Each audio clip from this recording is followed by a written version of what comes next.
Welcome. This video is about join optimization strategies in databases. We're going to explore different techniques to make database join operations faster and more efficient. A database join operation combines rows from two or more tables based on a related column between them. Let's dive in. Let's start with the nested loop join.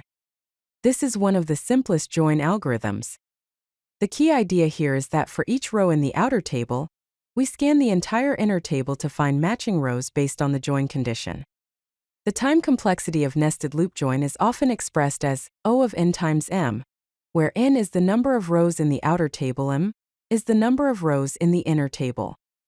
This join method works best when the inner table is indexed, which helps to speed up the search for matching rows. Additionally, nested loop join can be efficient when dealing with small tables. Here's the pseudocode to help understand how a nested loop join is implemented. First, the function nested loop join takes three inputs: table A, table B, and join condition. It initializes an empty list called result to store the merged rows that satisfy the join condition. To optimize the join, the code determines which table is smaller and sets it as the outer loop to reduce iterations. The code iterates through each row named row 1 in the outer table. Then for each row 1, it iterates through every row 2 in the inner table. Inside the inner loop, the join condition function checks if row 1 and row 2 satisfy the specified join condition. If they do, the merge function combines row 1 and row 2 into a single row, which is then added to the result list. Finally, after both loops have completed, the function returns the result list, which contains all the merged rows that satisfy the join condition. To optimize nested loop joins, first, use the smaller table as the outer loop.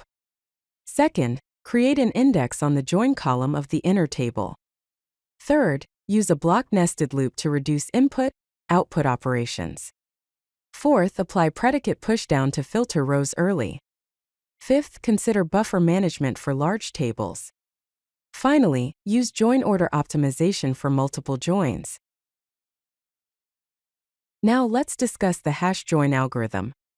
It's especially useful for equi-joins, where you're joining tables based on equality conditions. This algorithm has a time complexity of O of n plus m, which makes it efficient for larger datasets.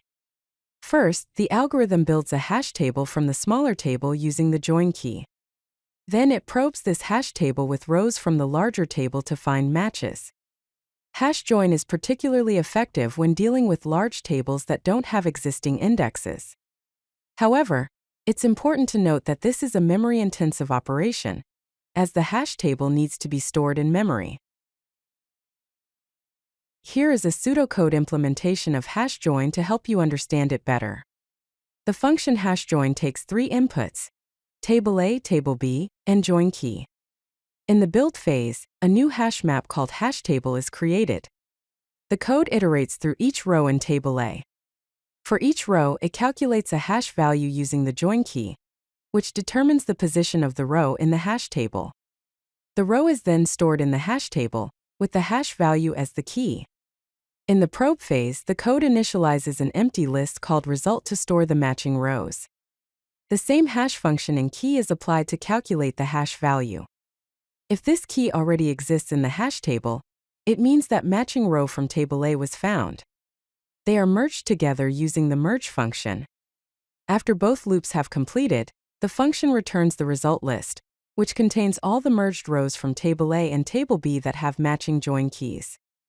To optimize hash joins, build the hash table using the smaller table.